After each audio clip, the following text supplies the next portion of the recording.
On nous demande ici de compléter un tableau dans lequel apparaissent les symboles d'atomes ou d'ions, les nombres de protons, nombre de neutrons, nombre de nucléons, nombre d'électrons.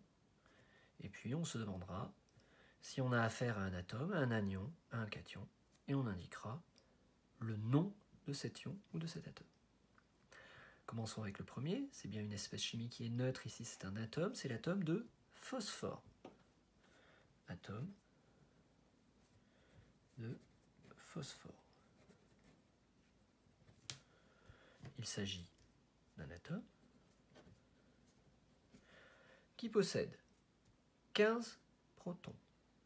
On lit ici en indice et à gauche le numéro atomique qui correspond au nombre de protons.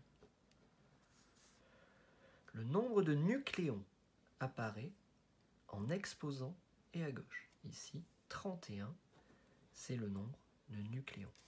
S'il y a en tout 31 nucléons et 15 protons, il y a 31 moins 15, c'est-à-dire 16 neutrons. Il y a toujours dans un atome autant de protons que d'électrons. Donc ici, 15.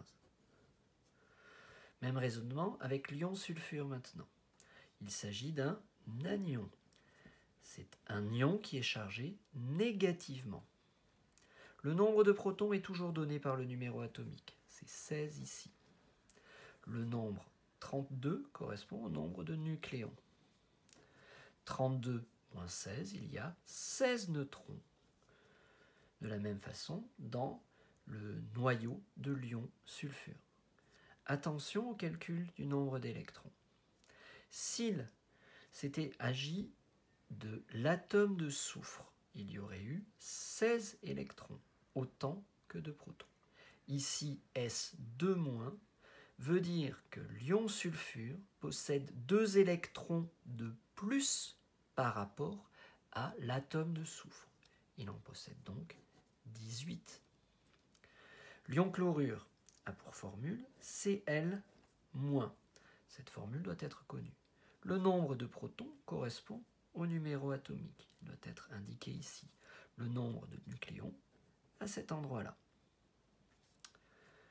Il s'agit bien entendu d'un anion, un ion négatif.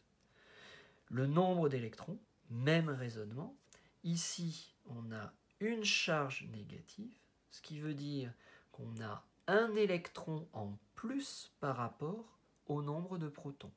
On a donc ici 18 électrons.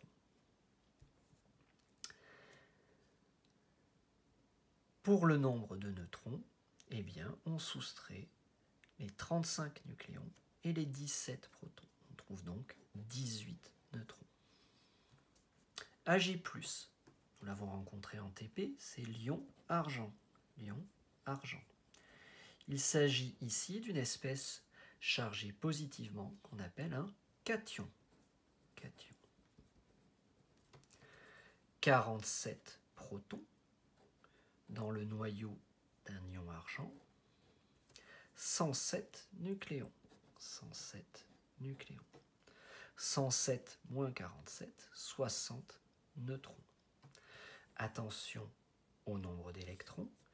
Il doit y avoir ici un électron en moins par rapport au nombre de protons. Ici donc 46 électrons. Finissons avec l'atome de sodium, de symbole Na. C'est un atome. Ici, nous avons le nombre d'électrons de l'atome, donc nous avons aussi le nombre de protons. Dans un atome, il y a toujours autant de protons que d'électrons. Ici, on peut donc indiquer le numéro atomique 11.